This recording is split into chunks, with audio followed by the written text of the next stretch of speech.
Dobroveče, dragi prijatelji i pratioci Team Leader Hub podcasta. Hvala što ste ovog petka sa nama, hvala što ste izdvojili svoje vreme da ispratite još jednu novu epizodu koja sledi. Moje ime je Milica Živković, ja sam vaš domaćin i večeras, kao i uvek, i zato imam obavezu da vas ne izneverim, kao što to, nadam se, nisam učinila ni do sada. Da vam pokažemo realne poslovne priče, uspehe i padove naših sagovornika na mnogim poljima. To činimo i u ovoj epizodi i danas zato istražujemo jedno lepo putovanje kroz svet muzike, kroz umetnost, kroz inspiraciju. Danas je sa nama i meni je velika čast da ugostim Katarinu Ranić, violinistkinja, znači diplomirani i doktor zapravo na violini, frontman grupe Dinamika Music, zato je ona i poznatija, svi koji prate na društvenim mrežama, Katarina Violina. Znači osoba koja svojim talentom i energijom osvetljava našu muzičku scenu, ja je zaista obožavam, jer novim tonovima i kulturološkim aspektima daje fantastično novi ton našoj muzici. Katarina, dobrodošla. Bolje vas našla. Hvala što si izdvojila vreme da budeš gost večeras, da podeliš svoje iskustvo sa nama i da... Sa velikim zadovoljstvom. I da uživamo, tako? Tako je. Nadam se da će ti biti lepo sa nama. Naravno. Sad bih voljela da krenemo onako od početka. Znači, kad se u tebi javila kad si shvatila da imaš talenat za violinu? Pa ja mislim da su to prvo shvatili ljudi oko mene, što će reći moji roditelji. Pa onda moji prvi vaspitači u muzici. Naime, ja sam već sa 5 godina bila, s obzirom da nisam htela da idem u obdanište, klasično, i bežala sam iz obdaništa, a roditelji su hteli da me pošto poto socijalizuju, onda su me upisali u muzičko zabavište. Tako da sam ja zapravo sa nepunih 5 godina dospela u Kostu Manojlović u muzičko zabavište i tamo sam počela da provodim dobar deo svog vremena, čak i više nego što je bilo propisano da treba, jer mi se jako dopadalo tamo. I tamo je krenula ta neka moja, da kažem, prva muzička edukacija i razvijenje zapravo tog nekog talenta za koji ni moji roditelji, ja mislim, nisu slutili da će mi postati životni fokus i opredeljenje. Šta je bilo prelomno da me zapravo upišu u to muzičko zabavište bila je situacija koja se često ponavljala, a to je da sam ja volela da oblačim mamine visoke cipele u kući i da pevam u kući jako često. Tako da eto, simpatično je bilo mojim roditeljima sigurno i to je moj neki, da kažem, početak. Vrlo brzo nakon toga pripremna prva godina za nižu muzičku školu i od tada sam ja u muzici bez prestanka. Bez prestanka, da. Znači profesionalni muzičar. Tako je. Ali moram priznati, po mom mišljenju, onako zaista interesantno je sve ovo što sada radiš, kompletno je novo i možeš li mi reći kad je došao taj prelomni trenutak kod tebe da ćeš ti da se profesionalno zapravo baviš muzikom i da napraviš ovo što sada praviš i stvaraš?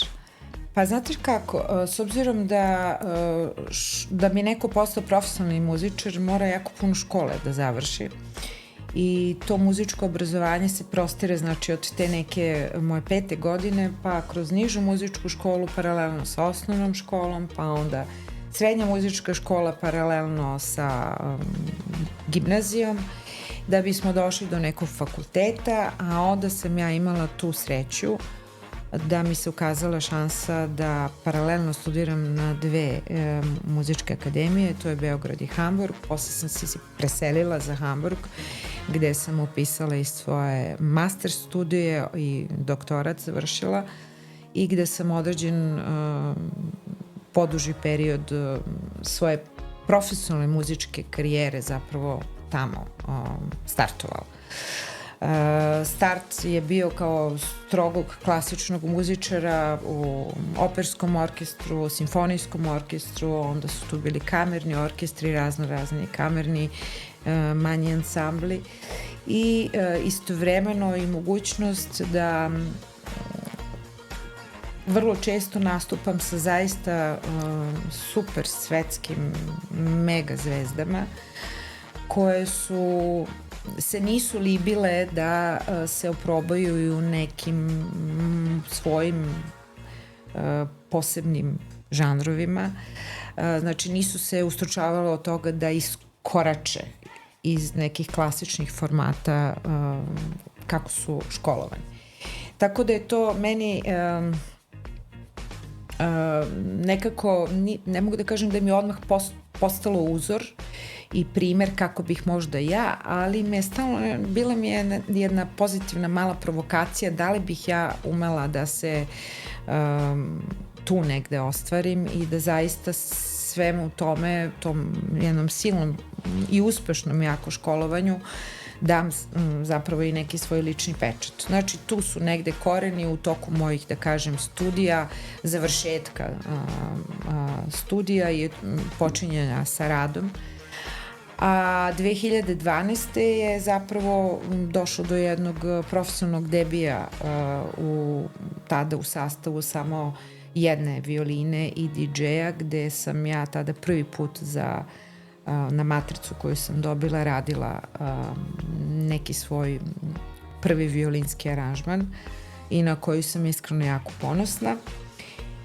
Od tada na ovamo, znači evo već 13. godina sastav se povećao i ima tendenciju i dalje povećavanja, znači sve više i više muzičkih linija se raspisuje, ti aranžmani postaju sve puniji i sve raznovrsniji i tu smo gde smo. Eto. Hvala na odgovoru. I kakva su tvoje iskustva? Jer je sve baš onako išlo glatko kroz sve ovo što govoriš ili je bilo malo tu nekih i prepreka, padova, uspona? Glatko nije išlo uopšte. Padova je bilo naravno, ali ne nekih padova koji su ne znam koliko dugo trajali, već padova u smislu nije bilo sumnje mogu li ja to ili ne mogu. Moralo je više truda da se uloži konkretno u prevazilaženje tog nekog problema, odnosno razloga koji je prouzrokovao neki zastoj, da kažem. Da li se to odnosilo na biranje novog repertoara, u kom pravcu to dalje raditi, da li se odnosilo na kompleksnije raspisivanje aranžmana, bilo je tu raznih momenata, ali kao Feniks nema tu šta, ide se prema svom cilju, ja sam svoj cilj videla jako jasno, tako da dižemo se iz pepela, tako. Uvek i nastavljamo sigurno dalje.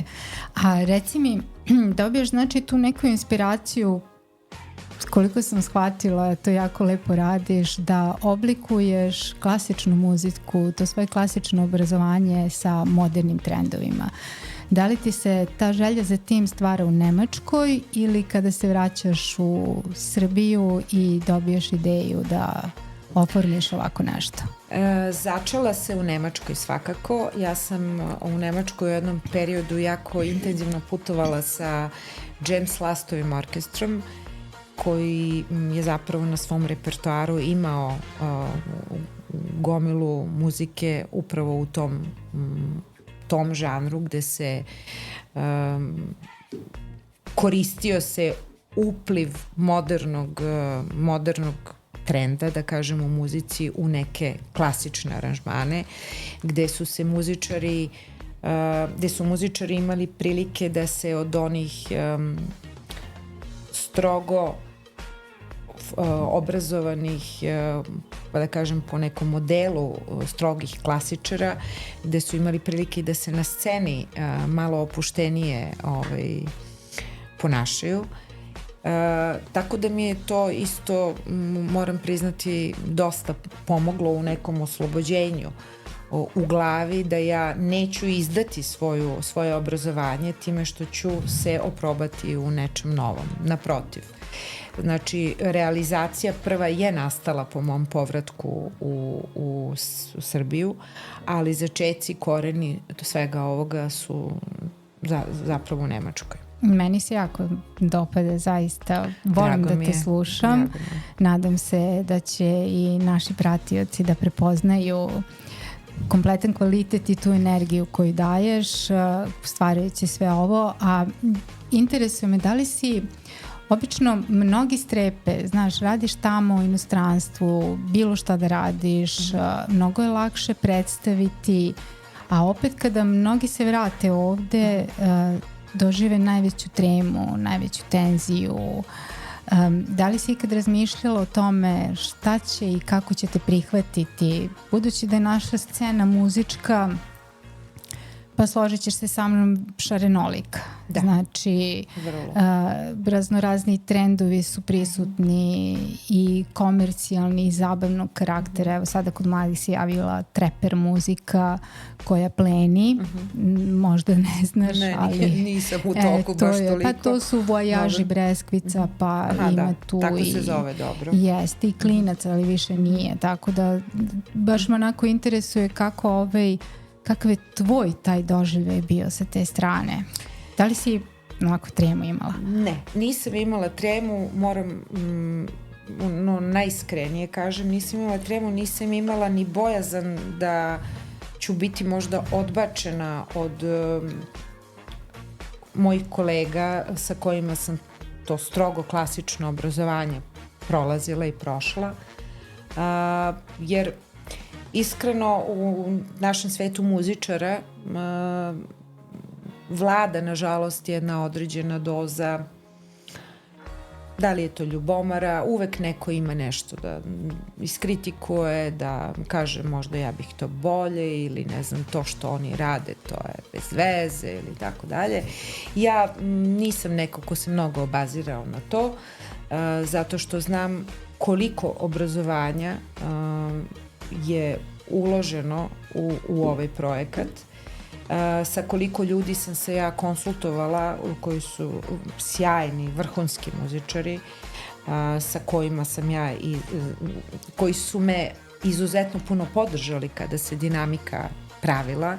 Mogu da navedem kolegu Milovana Jovanovića koji sedi kao šef drugih violina u Beogradskoj filharmoniji, koji je bio među najveći kritičar svega što bi moglo da izazove neku lošu sliku o dinamici u javnosti i pred publikom.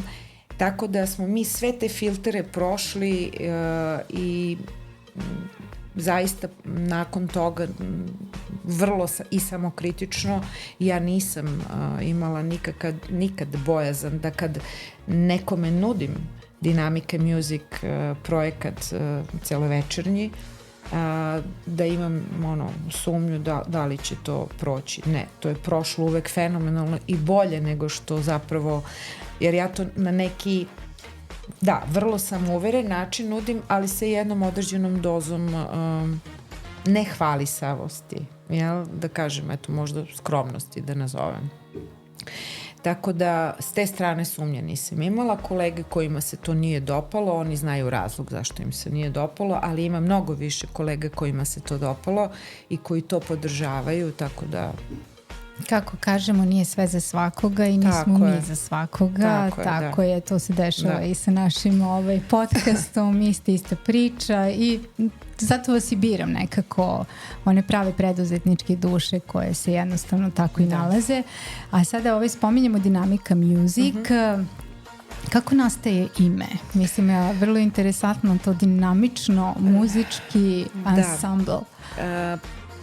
Dinamika je, ja sam kum dinamici, odmah da kažem. Dinamika je krštena baš u Beču. Kratko uoči tog zapravo prvog debija 2012. godine. Meni je to, taj naziv onako koji stopa izleteo i uprkos nekim dobronamernim kao upozorenjima da je to možda dinamika baš nije sjajan naziv za takav jedan sastav, zato što će ljudi vezivati nazive iz oblasti fizike za sastav, međutim nekako meni je to baš bilo sve kako je osmišljeno i kako sam ja imala u glavi predstavu da to treba da zvuči i da izgleda, baš jedna dinamika. Na to smo dodali samo music, tako da sam naziv u stvari dosta kaže o stilu ovog sastava. A i kada sam upoznala, dragi gledaoci, Katarinu, delovala je dinamično, tako da kada mi je rekla da je li dinamika ili Katarina, više nisam mogla da razlikujem. To jednostavno ide uz nju. Sad ovako, pošto si eto sa svojom grupom i iskoristila i sve svoje znanje profesionalno, jako profesionalno i akademski obrazovana ličnost, uplovila si u te preduzetničke vode. Da. I sada znaš sigurno da će ovde imati dosta mladih ljudi koji će odgledati, ako ništa drugo, makar njihove mame i tate koji će poželjeti svoje deci tako nešto što ti radiš. Kako stvaraš?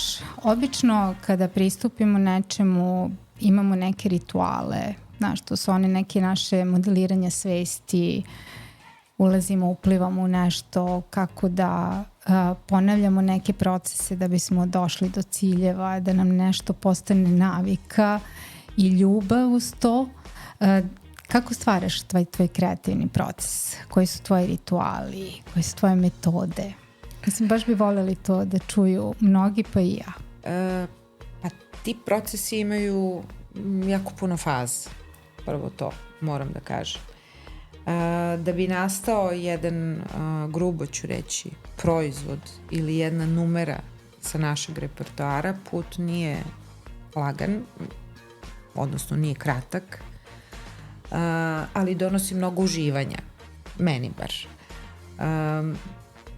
Prvo mora da se izabere neka muzika. Mi uglavnom na našem repertoaru imamo, to je namerno ciljano, tako rađeno od početka, klasična numera, rado slušana i rado prepoznata.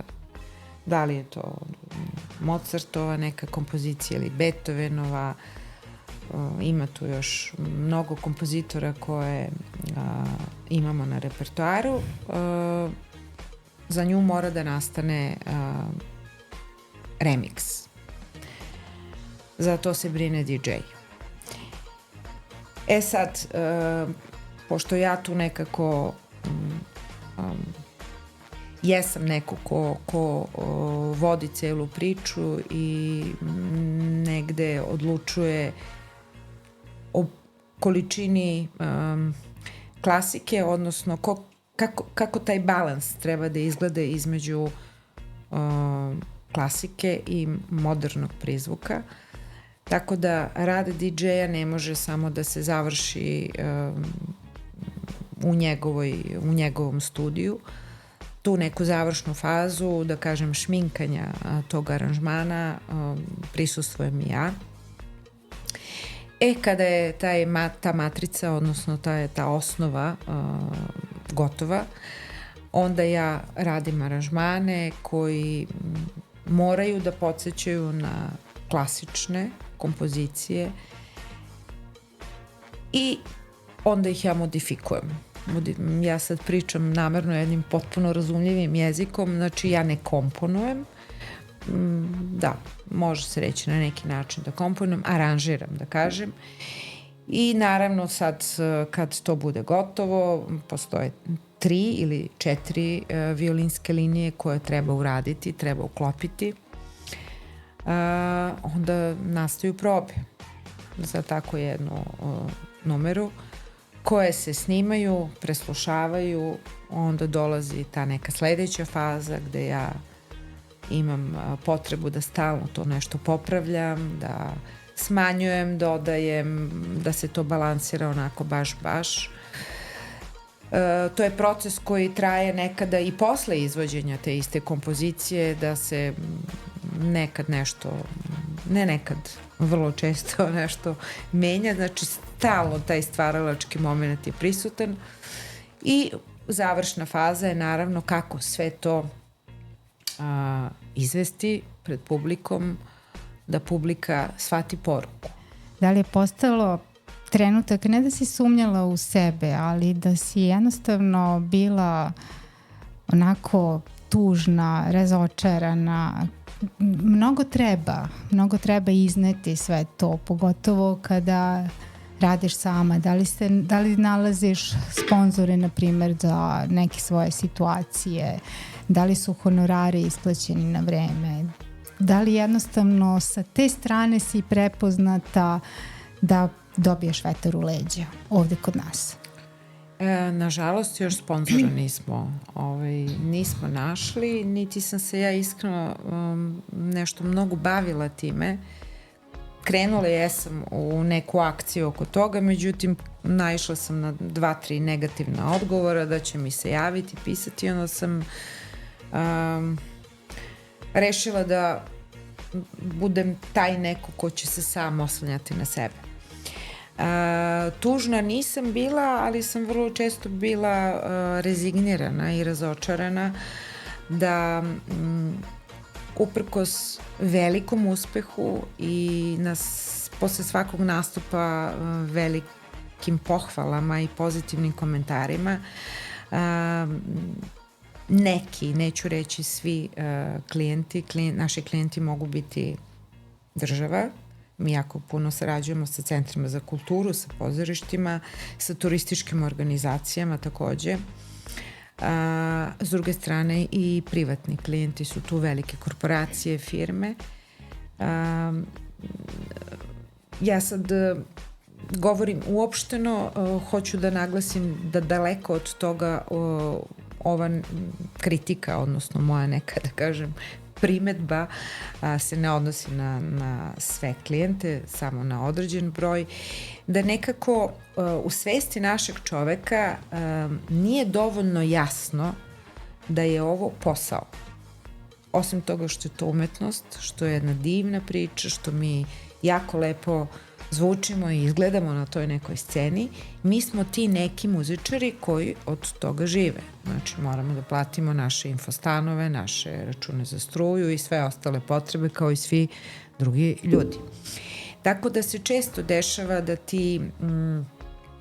da stignemo mi, da li će honorari da kasne. Znači vrlo često dolazimo u situaciju da vodim razgovor o tome da li je to skupo ili nije skupo.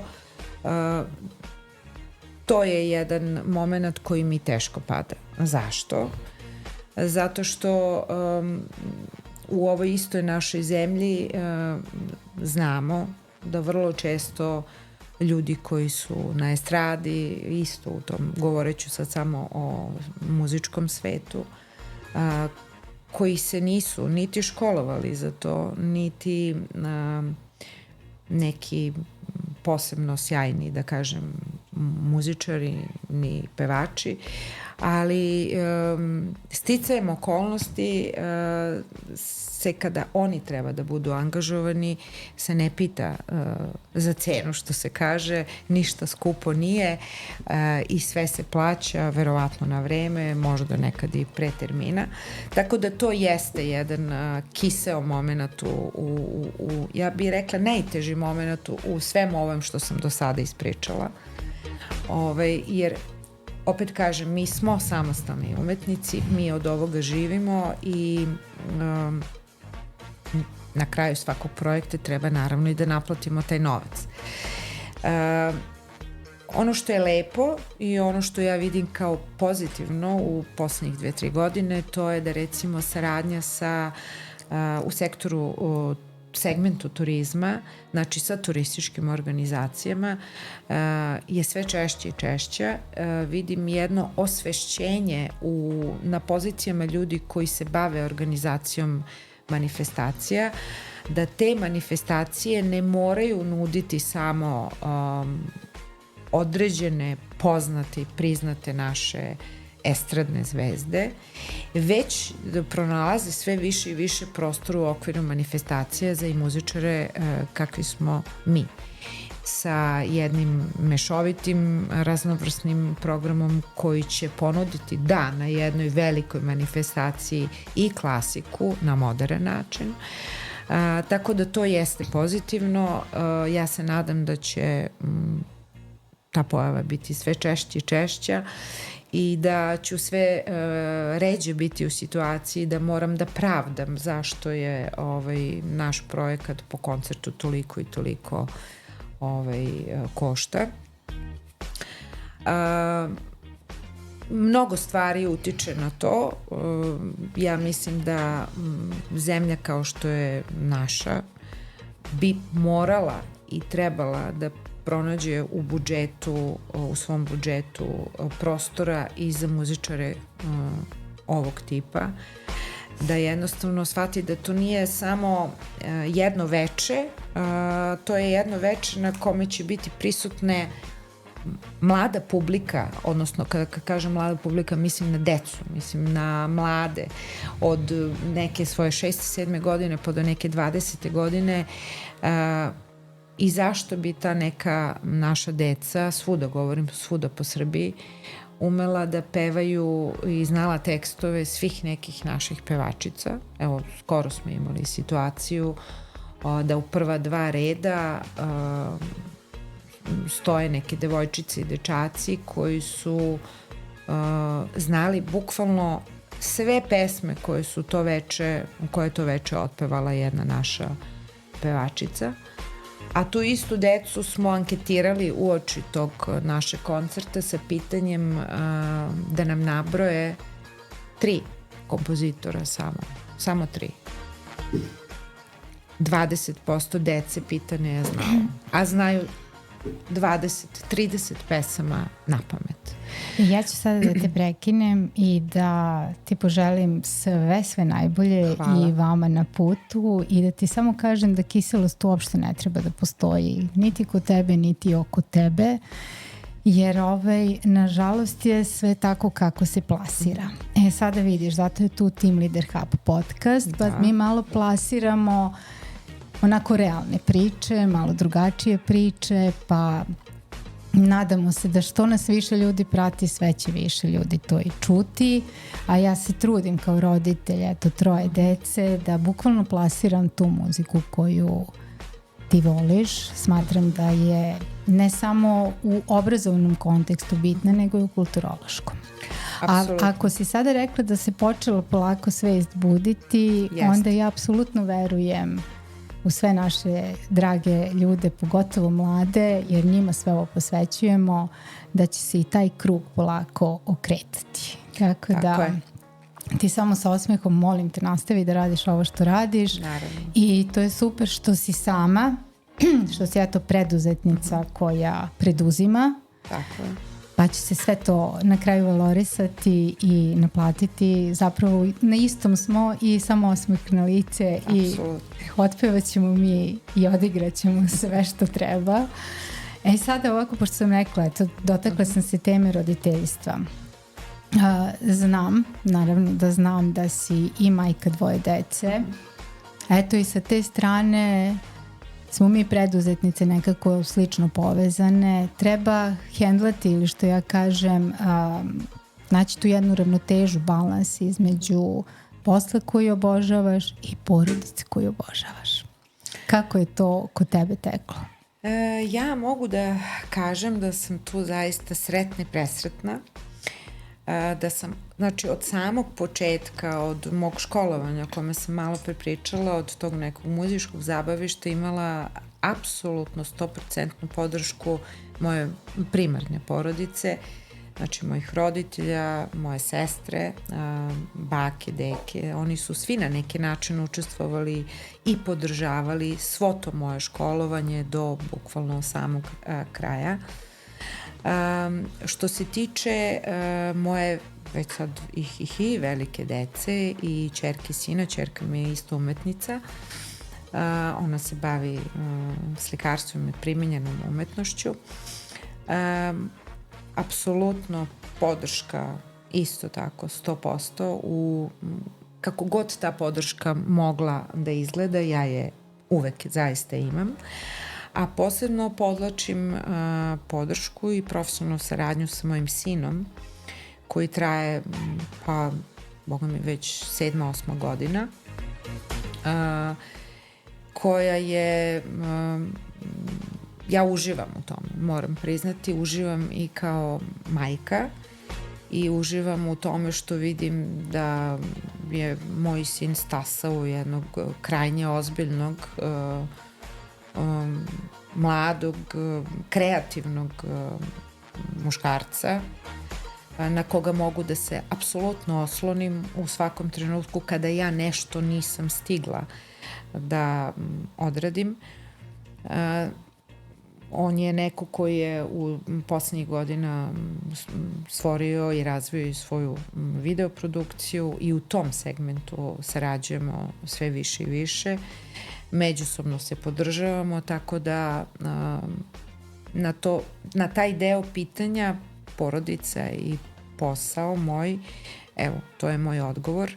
Naravno da kada su deca bila mala, da je tu bilo moralo dolaziti do situacija kada su skakali roditelji jako puno, kada je bilo situacija da sam morala da putujem, da me nema po 2, 3, 5, 10 dana, znači imala sam 100% podršku mame na prvom mestu, naravno i tate, ali mama je tu odrađivala uvek svoju ulogu fenomenalno.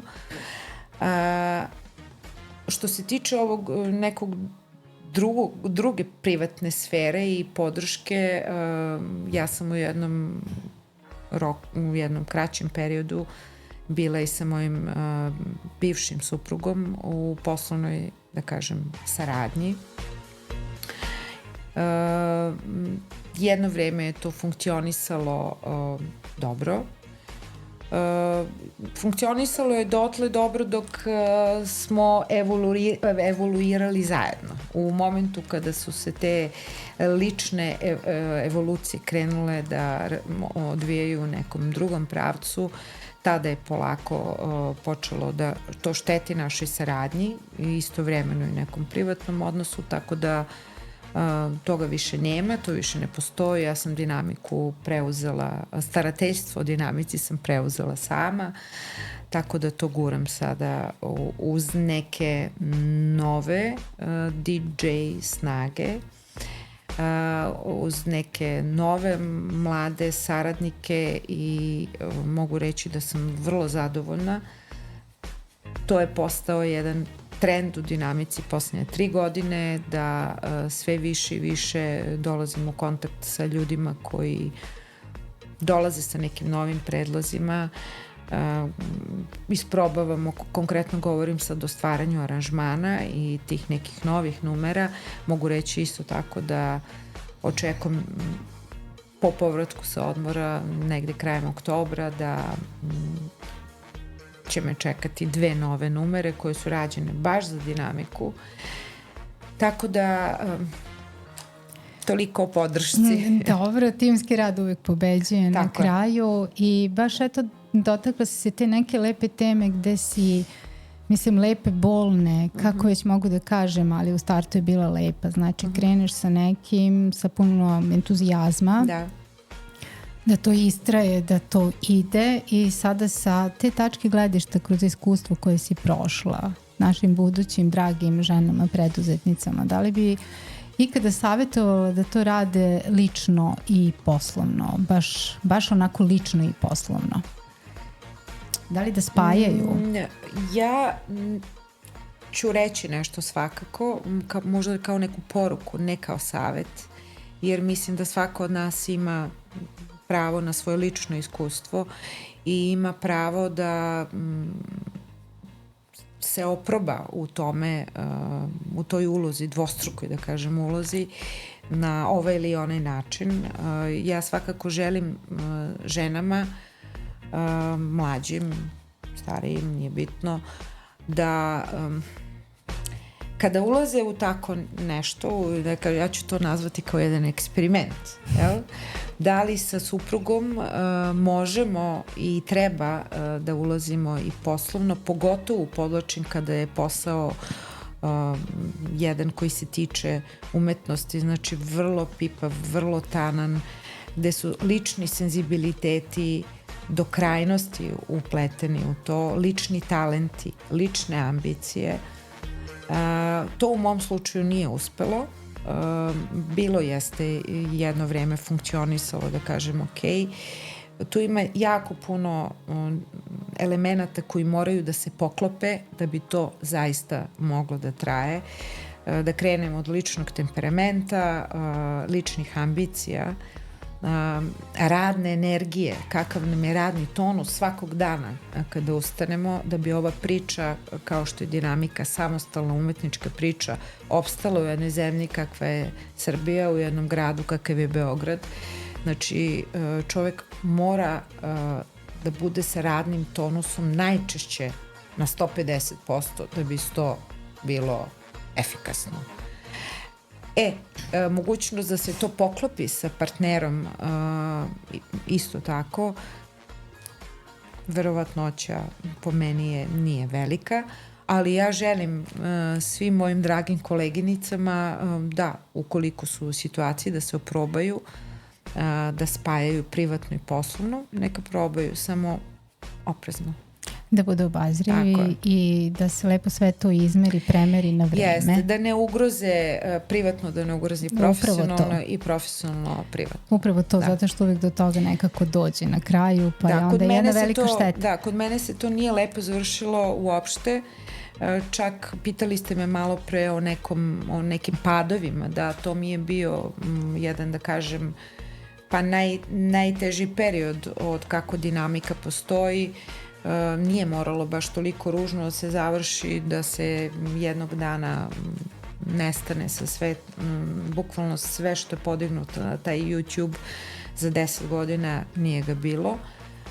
Ali dobro, Bože moj, znači Feniks je proradio i podigli smo sve uz podršku mog sina.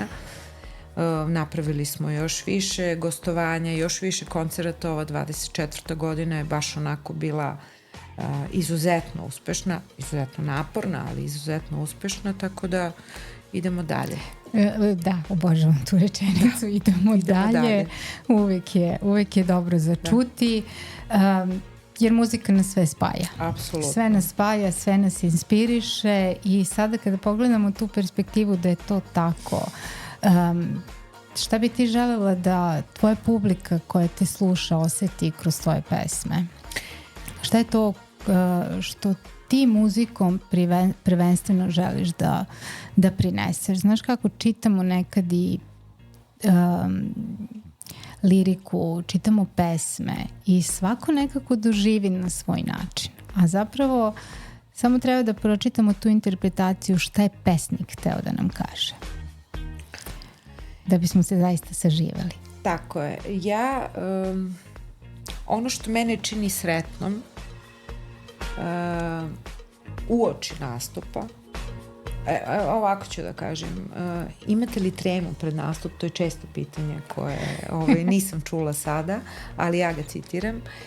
Ja kažem ne, nemam tremu. Trema je nešto što sam imala kad sam bila klinka, uoči internih nastupa, nekih audicija i šta znam. Ne, tremu uoči koncerta nemam, ali imam jedno fenomenalno treperenje u celom organizmu, kompletno, od glave do pete, uoči samog nastupa.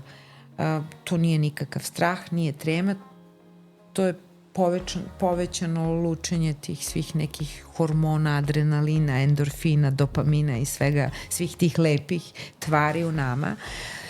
I to je nešto što zapravo je neminovno potrebno da bi iniciralo tu neku publiku da se stvori hemija.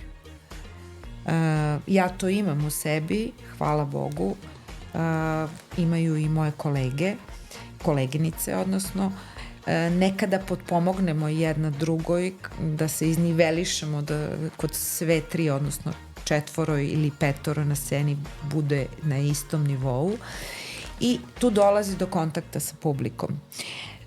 Ono što se prenosi u tako jednoj lepoj hemiji, što je moja želja uvek i do sada se pokazalo da smo uspešni u tome, to je da se probudi i prenese ta neka emocija i dobra energija. Dobra energija je, znači ovako, prvo mora da se ima dobra energija da bi se stvorila emocija. To je put. Ovako, uvek idemo ka nekom perfekcionizmu i težimo da sve to bude savršeno, da šljašti, da blešti. A sigurno ti se nekad i desilo da te nešto žulja, smeta, nervira i da li je nekad došlo do onog što ja kažem klika, da nešto uradiš stvarno ludo na sceni, a da to bude tako lepo primljeno od strane publike i da bude fenomenalan. Da, pa dešavalo se češće od jednog puta. Pa evo navešću, na primjer, situacija u kojoj, to nisam ja, to je kolega moj Milovan, pomenula sam ga malo pre jedno 8-9 godina na koncertu, jako je duvao vetar, note su padale sa pulta, čak i pult u jednom momentu krenuo da se ljulja, gde je on u jednom momentu šutno taj pult. Šutno je da padne definitivno, da ne bude stalno ono levo desno pomalo. Šutno pult, publika u momentu onako šta je pisac hteo da kaže i dobili smo fenomenalan aplauz. To je bilo recimo jednom. Jednom se meni desilo da mi je zapela štikla na sceni, od tada nemam više one visoke ženske ove štiklice, nego nekako malo drugačiju obuću, gde sam se ja prvo prenerazila šta ću sada, jadna, nisam mogla ni napred ni nazad, jednostavno ostale štikle između 2 daske na sceni i onda sam izulate cipali, ostala sam bosa i to je apsolutno pokupilo sve moguće simpatije. Jedno mi se desilo da sam pala na bini, propala kroz binu, odnosno. Nije bilo na samom nastupu, bilo je uoči nastupa, ali je to publika isto videla. Propala, to propadanje nije bilo brzo, srećom, jer je bio neki tepih prebačen preko bine i u tom delu je baš bilo udubljenje. To propadanje je trajalo onako simpatično, gde ja mislim da su ljudi u prvim redovima pomislili to neki možda deo performansa ili tako nešto. Tako da smo to isto iskoristili u našu korist, dobili smo lep aplauz. Da, ne može sve da bude perfektno i ne treba sve da bude perfektno. Perfektno je možda su neki nastupi za televiziju, perfektno se prave video spotovi, ali uživo nastupi, neću reći da je poželjno da svaki put padamo na bini, da nam se zaglavljuju štikle, ali kada se desi takav jedan moment, ništa strašno. Čak može da bude i okidač da se ta publika oseti malo još opuštenije, da reaguje opuštenije, a kamoli mi na sceni izvođači. Naravno, za sve to treba imati iskustva. Jeste i treba znati izliti sve to. Znaš, neko bi zabagovao. Šta me snašlo? Mi nismo. Eto to, da kažem, imali smo ta simpatična iskustva. To najčešće prepričavamo i smejemo se kada se opustimo posle nekog koncerta. Perfekciji se stremi u kreativnoj fazi, u stvaralačkoj fazi. Tu je moment kad perfekcija, odnosno želja za perfekcijom treba da bude prisutna.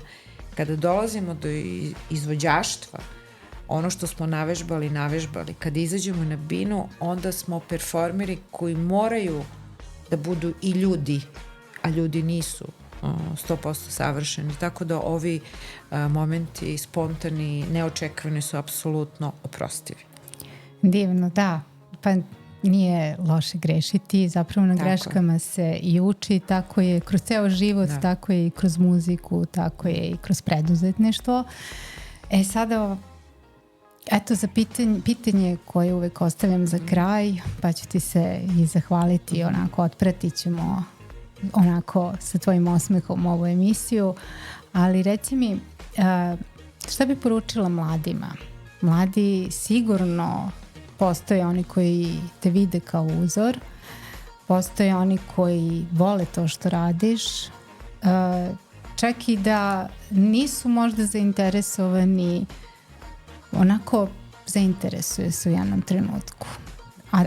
A da bi se zainteresovali još više, šta je to što bi ti sad mogla, ali pazi, sada sakupiš sve. Ne mora da bude tu ni samo muzika, nego jednostavno koji je taj žar koji bi ti poručila mladim ljudima koji ulaze u svoj poslovni i životni svet? Ono što bih ja mladima poručila onako od srca, to je da se na rad prestane da gleda kao na žrtvu, da rad, odnosno taj radni elan, ja volim da kažem taj radni tonus, kada nešto volimo, onda je rad zadovoljstvo. Da prestanemo da gledamo na to kao na žrtvu. To nije naša žrtva. Ja ne gledam ni na moje školovanje kao na neku žrtvu, jer sam išla dupla škole, pa dupla fakultete, pa dupla... Ne, ja sam uživala u tome. Tako isto i u radu. Kada smo rešili da se posvetimo određenom poslu, kada imamo, ne mora da bude posao, krenemo od ideje. Imamo jednu ideju, dovoljno smo se posavetovali sa strane, naišli smo na određenu podršku, rešili smo da brušimo tu ideju do perfekcije, onda tu više nema moje radno vreme je od 9 do 5, pa onda od 5 do 6 ovo, pa ne. Znači, mora da se bude spreman da se 25 sati dnevno radi na ideji, na realizaciji. Možda će se posle toga 2 dana odmarati, ali kada je žar prisutan i kada je cilj jasan, ne postoje prepreke, apsolutno. Znači, opet ću izbeći reč žrtva, reći ću fokus, radni elan, rad, disciplina uz ljubav, to su apsolutno 4 dodatka, 4 začina, rekla bih, koja garantuju uspeh. Hvala. Znači, ništa se zapravo ne dobije preko noći. Apsolutno ništa. Ne. Želim da ti se zahvalim zaista na ovim lepim iskustvima, na lepom razgovoru. Nadam se da je i tebi bilo lepo sa nama. Sa vama mi je bilo izuzetno prijatno. Ja se vama zahvaljujem na svim ovim lepim pitanjima, na svim ovim na prilici zapravo da se skroz opušteno i skroz iskreno priča o realnim temama, u realnom životu jednog umetnika danas. Hvala ti, ljubim te mnogo, ako tako mogu da kažem, da mi ne zamere, zato što se stvarno poznajemo. Zato što se stvarno poznajemo, ljudi dragi, i pratim. Ja ću nastaviti da te pratim. Hvala lepo. I uživat ću sa tobom. Tu smo, družimo se, sve nešto novo, molim te. Obaveštavam. Prvo delimo zajedno, važi? Naravno, hvala. Dragi naši slušalci i pratioci, nadam se da ste uživali i vi koliko smo uživali i mi večeras.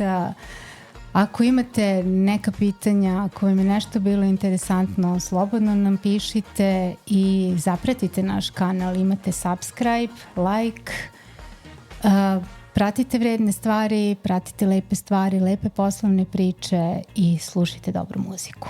Svako dobro vam želim, sve najbolje.